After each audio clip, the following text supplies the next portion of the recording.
কারাগার। রাত 9:30 থেকে 11টা পর্যন্ত ঢাকা কেন্দ্রীয় কারাগারের আশপাশ ও কারাগারের অভ্যন্তরের সব বিদ্যুৎ একযোগে বন্ধ হয়ে যায়। বন্ধ হয়ে যায় বললে ভুল হবে, বন্ধ করে দেয়া হয়। 1.5 ঘন্টা ঢাকা কারাগারের মতো স্পর্শকাতর জায়গায় কেন বিদ্যুৎ বন্ধ করে রাখা হয়েছিল সেটা একটু পরে বলি। আগে বিদ্যুৎ আবার ফিরে আসার পর কারাগারের অবস্থা কেমন ছিল সেটা বর্ণনা করা যাক। ঢাকা কেন্দ্রীয় কারাগারে ওই দিন কয়েদিদের সবার ভেতরে এমনিতেই কিছুটা অস্থিরতা কাজ করছিল, কারণ তারা জানতো জেলখানায় সেদিন 5 জনের ফাঁসি কার্যকর হতে যাচ্ছে। আর যে 5 জনের ফাঁসি কার্যকর হতে যাচ্ছে তারা সকলেই ছিল অত্যন্ত বিনয়ী, কারাগারের সকলের প্রিয় মানুষ।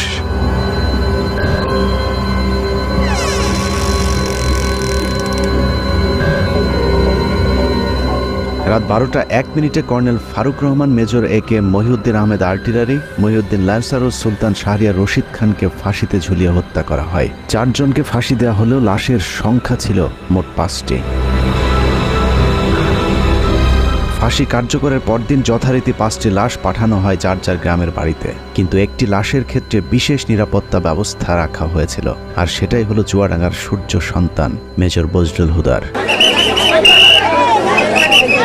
মেজর বজলুল হুদার বাড়ি চুয়াডাঙ্গার হাটবোয়ালিয়া গ্রামে সেদিন র্যাব পুলিশের উপস্থিতি দেখে মনে হয়েছে আইন শৃঙ্খলা বাহিনী বোধহয় চুয়াডাঙ্গাবাসীর বিরুদ্ধে যুদ্ধের প্রস্তুতি নিচ্ছে।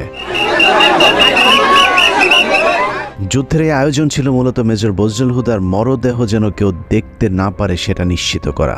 লাশ কেন দেখতে দেয়া যাবে না সেটা জানতে আমরা হাটবোয়ালিয়া গ্রামের মানুষের বক্তব্য শুনতে চেয়েছিলাম। বজলুল ভাইয়ের লাশ আসার সময় আমি আমার পটে যাবো, এর মধ্যে পুলিশি টহল, শুধু টহল পুলিশি দ্বারায় যারা মোটিতে এমন হয় আসা যায় না। তারপরে কিছুক্ষণ পরে শুনলাম ভাইয়ের লাশ আসছে ভোরের দিকে। প্রশাসনের লোক ছিল, ওনার লাশটা প্রথমে হাটবলে ফিন্ডে হয়, প্রচুর লোক। এই অবস্থায় বাড়ির ভেতরে ঢুকতে দিয়েছিল না।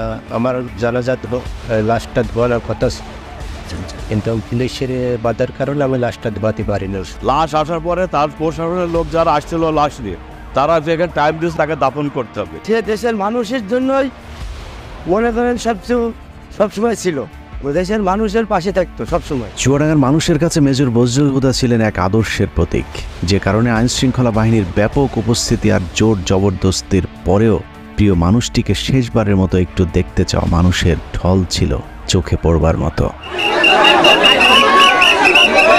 আইন শৃঙ্খলা বাহিনীর নির্দেশনা ছিল 5 মিনিটের মধ্যে মেজর বজলুল হুদাকে দাফন করতে হবে, কিন্তু জনরোষের মুখে আইন শৃঙ্খলা বাহিনী পিছু হাঁটতে বাধ্য হয়। প্রিয় মুখটাকে গোসল না দিয়ে কিছুতেই চুয়াডাঙ্গার মানুষ তার দাফন করাতে চাননি। বাধ্য হয়ে প্রশাসন তাদেরকে আধা ঘন্টা সময় বেঁধে দিয়েছিল দাফন করবার জন্যে। 4টা-5টার দিকে আসলো, একেবারে মানে সম্পূর্ণ একেবারে হলো কোনো মানুষজন ঢুকতে দিচ্ছে না। র্যাবের এক কর্মকর্তা আমাকে জিজ্ঞেস করলো কেমন উনি লোক ছিল। তা আমি তখন বললাম যে সে কেমন মানুষ ছিল এটা আপনারা কিছুক্ষণ পরে দেখতে পারবেন। তা বলছে যে কাজ করলে এই কারণে, সে তো নিজের জন্য করে না, সে তো দেশের জন্য করেছে। যারা 15 আগস্টে ছিল তারা সবই মুক্তিযোদ্ধা, কেউ কোনো পাকিস্তানি ফেরত আর্মি না, সব মুক্তিযোদ্ধা। তারপরে লাশ আসলো, এত পরিমাণ লোক সরকারের নিয়ন্ত্রণে সে লাশ এই এলাকার জনসাধারণ ছিনিয়ে নিল, এবং এত পরিমাণ লোক হয়েছে যেটা নজিরবিহীন একটা ঘটনা। পুলিশের আন্ডারে থাকবে না, আমরা আমাদের লাশ আমরা হলো আমাদের আন্ডারে হবে, দাফন হবে। পুলিশের আন্ডারে রাখতে চেয়েছিল, পুলিশের আন্ডারে তো না, সেগুলো পুলিশের আন্ডারে তো স্বাভাবিক নিয়ম, সেভাবে আমরা হলো সরকারি কাজ আমরা দাফন করি। তো আমরা বললাম যে না, দাফন ওইভাবে না, আমাদের পারিবারিকভাবে বা এলাকার মানুষের হলো দাফন হবে তার পেছনে। অর্থাৎ তারা তখন হলো দিতে বাধ্য হয়েছে। হাজার হাজার মানুষ চলে এসেছে মেজর বজলুল হুদাকে এক নজর দেখার জন্য। হাটবোয়ালিয়া বাজারে এত মানুষ এর আগে হয়তো কখনো কেউ দেখেনি। গোসলের অনুমতি দিচ্ছিল না। এই সময় আলমডাঙ্গা থানার যিনি ওসি ছিলেন উনি খুবই খারাপ আচরণ করছিলেন। আমাদের তারা হুমকি দিচ্ছে, হ্যান ত্যান রেয়া পুলিশ আইসে আমাদের বলছে না, লাশ তাড়াতাড়ি মাঠে। আর প্রশাসন খুব তাড়াতাড়ি করে চাপ দেয়, ধোয়া টোয়া এগুলা বাদ দিয়ে, গোসল টোসল বাদ দিয়ে দাফন করতে হবে এমন পুলিশের নির্দেশ ছিল, এবং সাথে ঢাকার থেকে টিমও আসছিল। ওই সময় প্রশাসনের ভূমিকা কেমন? প্রশাসন প্রথমে মার মুখে অবস্থায় ছিল, যখন সাধারণ মানুষ পাবলিক বলল যে ঠিক আছে আমরা লাশ না দেখে আমরা দাফন করব না, তখন লক্ষ লক্ষ মানে সাধারণ মানুষ চারিদিক থেকে আসার পরে তাদের চাপের কারণে তখন লাশ আমাদের কাছে দিতে বাধ্য হয়েছে। এই সময়ের মধ্যে অসংখ্য মানুষ মেজর বজলুল হুদাকে শেষবারের মতো একটু দেখতে ছুটে যান তার গ্রামের বাড়ি হাটবোয়ালিয়াতে। 3 জেলার জনগণের কারণে প্রশাসনের লোক এখানে পিছিয়ে আইতে যায়, তারা এখান থেকে সরে যাওয়ার পর এখানে জনগণের ইচ্ছা মতো তাদের দেখানো হয়েছে। মাটি দেওয়ার চাইছিল, তো এখান থেকে গ্লেড করানো হলো যে একটু পরে লাশটা মাটি দেওয়া হোক, এই হিসাবে একটু দেরি করে লাশ দেখার পরিপ্রেক্ষিতে আমরা দেখছিলাম। এতটুকু পর্যন্ত ঠিকই ছিল, কিন্তু মেজর বজলুল হুদাকে গোসল করাতে গিয়ে চুয়াডাঙ্গার মানুষ সাক্ষী হয়েছিল নৃশংসতম এক ঘটনার। কাফনের কাপড় সরাতেই দেখা যায় মেজর বজলুল হুদাকে আসলে ফাঁসি দেওয়া হয়নি, তাকে জবাই করে হত্যা করা হয়েছে। মুক্তিযুদ্ধের জেনারেল ওসমানীর পিএস সাবেক সংসদ সদস্য আপনাদের প্রিয় সন্তান প্রশাসনমূলক বিচারের মধ্য দিয়ে হত্যা করা হয়েছে। আমরা এ হত্যার বিচার চাই। ইনশাল্লাহ বাংলার মাটিতে তাকে হত্যার বিচার একদিন হবে। সে ফেরেশতা তুল্য, সে কোনো অপরাধ কারোর সাথে করেনি, মানুষের উপকার করেছে। বাজারে কাপড় খুলে দেখি যে এখান থেকে এত দূর, মানে 2 ইঞ্চি না, একদম পুরো মানে ছুরি চালালে যেভাবে হয়, কষাইরা যেভাবে ছুরি চালালে যেভাবে কাটেন ওইভাবে কাটা, সুতা 3-4 পর্ব করে সেটা দিয়ে সেলাই করা, হাতে পায়ে কোথাও কোনো আঘাতের চিহ্ন নাই। এটা জবাই করা, এটা তার ফাঁসি না, কোনো রকগাটা নাই, কিছু নাই। গলায় ছিল একটা টেপটা সরিয়ে দেখলাম হাতটা ঢুকে গেল, পট সুতো দিয়ে কালো সুতো দেয় তার সেলাই করা অনেক দূরে রক্ত টপ টপ টপে পড়তেই আসে। তালা কাটা ছিল, এটা আমরা দেখেছি। ফাঁসি হলে গলায় হালকা দাগ থাকে, গলা তো কাটা থাকে না, তো গলা সেলাই থাকে না। কবরস্থানে যখন মাটি দিছে তখনও কাফনের রক্তে ভিজে গেছে। ফাঁসি দেওয়ার নামে তাকে জবাই করা হয়েছে। লাশটা কি আপনি দেখছিলেন? জি আমি লাশটা দেখেছি, চোখে দেখেছি লাশ। ওনার গলাটা কাটা ছিল এবং সেইখান থেকে অনবরত রক্তক্ষরণ হচ্ছিল। লাশটা কেমন দেখছিলেন বলেন?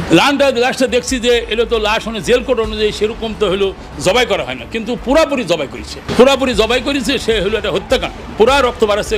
কেমন ছিল এটা একটু? একেবারে সম্পূর্ণ গলা কেটে রক্ত বাড়াচ্ছে, তখন পর্যন্ত যখন আসে তখন পর্যন্ত রক্ত বাড়াচ্ছে। গলা কাটার পরে ওখানে সেলাই টেলাই দেওয়া এরকম কিছু দাগ? না সেলাই কাটিয়েছে, কাটার পরে তারপরে হলো সেলাই দিচ্ছে। কফিন খোলার পরে আমরা তখন দেখি যে তার মুখ এবং সব কিছু রক্তে ভেজা। ফাঁসি দেওয়া লাশ তো মানে রক্ত থাকার কথা না। তারপর যখন গোসল করানোর জন্য নেওয়া হয়, দেখি যে গলার এখান থেকে এ পর্যন্ত কাটা এবং মোটা সুতা দিয়ে সেলাই করা। ধোয়ানোর পরও যখন খাটিয়ে করে লাশ নিচ্ছি তখনও রক্ত কিন্তু তাজা রক্ত টপ টপ বসছে। ভিডিওর সময় কি দেখেছিলেন একটু বলেন তো? ভিডিও করার সময় দেখছিলাম এই সাইডে একটা বড় আকারে একটা দাগ দেখছিলাম।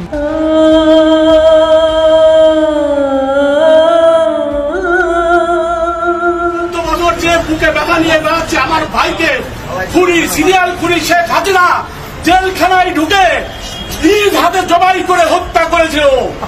আমরা মনে করি যে এটা ফাঁসি দেওয়া হয়নি, শেখ হাসিনা হিংসাত্মকমূলকভাবে এবং প্রতিশোধমূলকভাবে সে জেল গেটে যে নিজে হাতে জবাই করেছে। এই হত্যাকাণ্ডের আমরা তীব্র নিন্দা জানাচ্ছি এবং এর বিচারের জন্য ব্যবস্থা করা হবে। বাংলার বীর সন্তান মেজর বজলুল হুদাকে কে কারা কিভাবে জবাই করেছিল সেটা জানতে হলে আবারও 18 তারিখ রাত 9:30 থেকে 11টা পর্যন্ত 1.5 ঘন্টার সেই সময়টাতে ফিরে যেতে হবে। ওই রাতে ঢাকা কেন্দ্রীয় কারাগারে কয়েক ঘন্টায় যা ঘটেছিল তা হলিউডের হরর থ্রিলার মুভিকেও হার মানাবে। অনুসন্ধানে জানা যায় 2010 সালের 28শে জানুয়ারি রাত 9টার পরপরই জেলগেটের ভেতরে মোট 2টি কালো গ্লাসের গাড়ি প্রবেশ করে। ওই গাড়ির একটিতে এসএসএফের সদস্যদের সাথে শেখ হাসিনা এবং অপরটিতে জাহাঙ্গীর কবির নানক, ইসমাইল হোসেন সম্রাট, তৎকালীন ঢাকা বিশ্ববিদ্যালয়ের ছাত্রলীগের দুর্ধর্ষ ক্যাডার সিদ্দিক নাজমুল আলম ছিলেন। ধারণা করা হচ্ছে ওই রাতের অপারেশনের পুরস্কার হিসেবে পরের বছর 2011 সালে ছাত্রলীগের কেন্দ্রীয় সাধারণ সম্পাদকের নাজমুলকে, এছাড়া সম্রাট ও নানকদেরকেও দেয়া হয় গুরুত্বপূর্ণ দায়িত্ব। এর বাইরে ওই গাড়িতে ভয়ঙ্কর কুৎসিত দেখতে বড় ছিল, যার নাম পরিচয় আমাদেরকে কেউ নিশ্চিত করে বলতে পারেনি। ডিএমপি কমিশনার একেএম শহীদুল হক সাহেব ছিলেন, স্বরাষ্ট্র সচিব যে আব্দুল সামান সাহেব ছিলেন, কারা মহাপরিদর্শক যে ব্রিগেডিয়ার জেনারেল আশরাফুল ইসলাম খান উনিও ছিলেন, আর সম্ভবত ঢাকার ডিসি ছিলেন উনি জিল্লুর রহমান, ঢাকা জেলার ম্যাজিস্ট্রেট অমিতাভ সরকার, উনিও ছিলেন ওইখানে, আরো বেশ কিছু লোকজন ছিল। গোয়েন্দা সংস্থার সাবেক এই কর্মকর্তা জানান, ওই রাতে মোট 2টি ফাঁসির মঞ্চ তৈরি করা হয়েছিল। এই 2টি ফাঁসির মঞ্চে দুজন দুজন করে মোট 4 জনকে ফাঁসি দেওয়া হয়। দূর থেকে কোন 4 জনকে ফাঁসি দেওয়া হয়েছিল সেটা বোঝা না গেলেও 5ম জনকে ফাঁসি দেয়া তো দূরের কথা, মঞ্চেই তোলা হয়নি। কিন্তু লাশ বের করবার সময় জেলখানা থেকে মোট 5টি লাশবাহী গাড়ি বের হয়েছিল। ফাঁসি থাকে সাধারণত সেই দিন, তো এটা নর্মাল প্রসিজিওর। জেলখানায় নিরাপত্তাটা বেশ স্ট্রং থাকে। সেই দিনও যেটা আমাদের বেশ আলোচিত হয় জেলখানায়, ওই ফাঁসির মঞ্চের কাছে যে 4টা লাশ গাড়িতে উঠানো হয়, কিন্তু আরেকটা লাশ ঠিক প্রশাসনিক ভবনের ওখান থেকে নিয়ে গাড়িতে উঠানো হয়। এই ব্যাপারটা একটু অস্বাভাবিক। একই জায়গায় ছিল না। না, এটা তো আসলে 4টা যেটা লাশ প্রথমে উঠানো হলো, এটা তো ফাঁসির মঞ্চের কাছাকাছি, যেটা ন্যাচারাল। ওখানে ফাঁসির পরে ওখান থেকে লাশটা গাড়িতে উঠানো হয়। কিন্তু আরেকটা লাশ যেটা প্রশাসনিক ভবন থেকে বের করা হয়, এটাই হলো, এটার একটা ডিস্টেন্সের ব্যাপার আছে, যে এখান থেকে কেন লাশ আসবে এবং কেনই বা এটা গাড়িতে উঠানো হবে, এটাই হলো প্রশ্ন। এই ব্যাপারটা নিয়ে পরের দিন বেশ আলাপ আলোচনা হয় জেলখানার ভিতরেও। ব্যাপারটা একটু অস্বাভাবিক। রাতে শেখ হাসিনার সাথে জেলখানার ভেতরে প্রবেশ করা খুনিরা সোজা চলে যায় প্রশাসনিক ভবনে। আর শেখ হাসিনা পুলিশ, র্যাব এবং স্বরাষ্ট্র মন্ত্রণালয়ের কর্মকর্তাদের সাথে দাঁড়িয়ে থেকে 4 জনের ফাঁসি নিজে প্রত্যক্ষ করেন। ধারণা করা হয় আসলেই তাদেরকে ফাঁসি দেওয়া হচ্ছে কিনা সেটা নিশ্চিত করতেই শেখ হাসিনা সেখানে উপস্থিত ছিলেন। ফাঁসি কার্যকর হাসিনাও চলে যান প্রশাসনিক ভবনের ভেতরে। সেখান থেকে রাত 1টার কিছু আগে শেখ হাসিনা ও তার সাথে থাকা খুনিরা সেই একই পাজেরো গাড়িতে করে জেলখানা থেকে বের হন। কারাগারের অন্য আরেকটি সূত্র বজলুল হুদার পরিবারকে জানিয়েছিলেন, সেই রাতে বজলুল হুদাকে কারাগারের প্রশাসনিক ভবনের একটি কক্ষে জবাই করা হয়েছিল, যেখানে শেখ হাসিনা নিজে উপস্থিত ছিলেন এবং বজলুল হুদাকে জবাইয়ের আগে তার বুকের উপর পা চাপা দিয়ে রেখেছিলেন শেখ হাসিনা নিজে। সে রাতে শেখ হাসিনা সহ তার সাথে থাকা সব খুনির গায়ে রক্ত লেগেছিল, কিন্তু সম্রাটের গায়ে সাদা টি শার্ট থাকায় সেটা অনেকের চোখেই পড়েছিল। ওই পরের দিন একটা বিষয় খুব আমাদের 2 একজনের নজরে আসে, যে প্রধানমন্ত্রী জাহাঙ্গীর কবির নানক, সম্রাট নাজমুল যখন প্রশাসনিক ভবন থেকে বাইরে আসে, তখন এই সম্রাটের গায়ে রক্তের দাগ ছিল।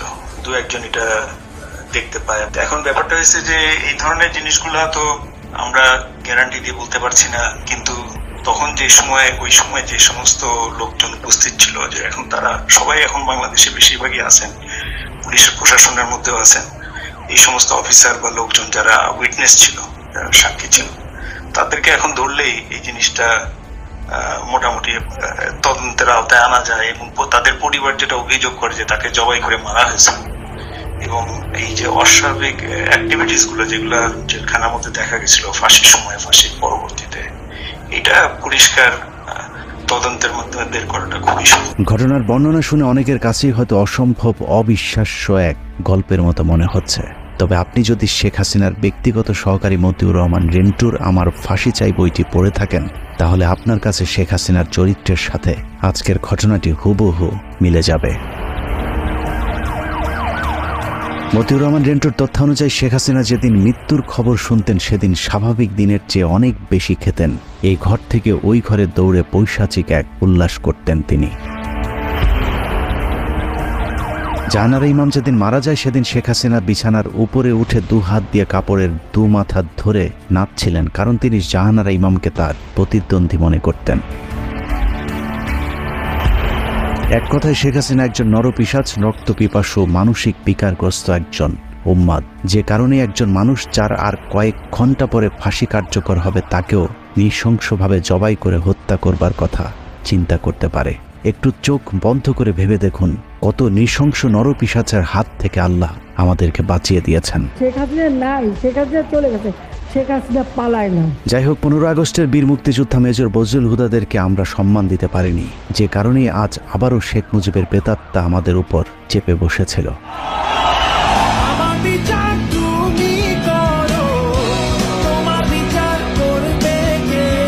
বাংলাদেশের মানুষ 2024 সালে শিক্ষার্থীদের হাত ধরে যেভাবে দুর্বিষহ এক দুঃশাসনের কবল থেকে বেঁচে উঠেছে, ঠিক একইভাবে 1975 সালে major Dalim, colonel Rashid, colonel ফারুকার, মেজর বজলুল হুদারা এক অত্যাচারী মাদকাসক্ত বাকশালীর হাত থেকে 7 কোটি বাঙালিকে স্বাধীনতা এনে দিয়েছিল।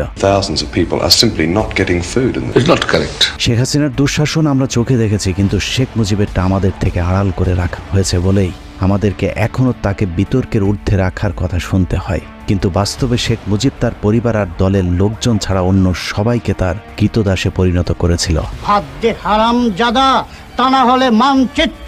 শেখ মুজিবের সময় কতটা অরাজক পরিস্থিতি ছিল তা মেজর বজলুল হুদার উইকিপিডিয়ার কয়েকটি লাইন পড়লেই পরিষ্কার হয়ে যাবে। মেজর বজলুল হুদা মেজর ডালিম আর তার স্ত্রী একটি বিয়ের অনুষ্ঠানে গিয়েছিলেন। সেখানে শেখ কামাল আর তার বখাটে বন্ধুরাও উপস্থিত ছিলেন। এদের মধ্যে সবচেয়ে উচ্ছৃঙ্খল ছিল গাজী গোলাম মোস্তফার ছেলে। গাজী গোলাম মোস্তফা ছিলেন শেখ মুজিবের সবচেয়ে আস্থাভাজন এবং ঢাকা মহানগর আওয়ামী লীগের সভাপতি। অত্যন্ত অসৎ প্রকৃতির এই লোকটিকে শেখ মুজিব রেড ক্রিসেন্টের চেয়ারম্যানের পদেও বসিয়েছিলেন, যিনি গরিব মানুষের চাল, তেল, কম্বল চুরি করে শেখ মুজিবের সাথে ভাগাভাগি করতেন। ক্ষমতার দাপটে বিয়ের অনুষ্ঠানে আসা মেজর ডালিমের স্ত্রীকে অসম্মান করার সাহস দেখিয়েছিল শেখ কামালের বন্ধুরা। এ সময় মেজর ডালিম ও বজলুল হুদার সাথে শেখ কামাল বাহিনীর ধস্তাধস্তির এক পর্যায়ে তারা মেজর ডালিম ও তার স্ত্রীকে তুলে নিয়ে যায়। তাদের খোঁজে একদল সেনাবাহিনী গোলাম মোস্তফার বাসায় অভিযান চালালে শেখ মুজিব তার পুত্র শেখ কামালের বখাটে বাহিনীর কোনো বিচার না করে উল্টো মেজর ডালিম ও বজলুল হুদার সেনাবাহিনী থেকে কমিশন বাতিল করে দেন। এভাবেই পুরো দেশটাকে বর্তমান শেখ হাসিনার মতোই পারিবারিক সম্পত্তিতে পরিণত করেছিলেন Sheikh Mujibur Rahman. Sheikh Mujibur Rahman not deal with the political movement in a democratic way. He was virtually controlling the public, but he could not face the criticism. Mujib ক্ষমতায় টিকে থাকার জন্য হাজার হাজার রাজনৈতিক কর্মীকে হত্যা করে, আর রক্ষী বাহিনীকে দিয়ে উনি ওনার রাষ্ট্র ক্ষমতা টিকিয়ে রাখা দলের শাসন কায়েম করার চেষ্টা করলেন। এসব কারণেই 2024 সালের মতো 1975-এর 15ই আগস্টে বাংলাদেশ সেনাবাহিনীর পাশাপাশি ছাত্র, শিক্ষক, পুলিশ সহ সর্বস্তরের মানুষ আনন্দ উল্লাস করেছিলেন। This is how Dhaka looks today. The same tanks on the streets, soldiers still on guard, and yet it is almost as if nothing had happened.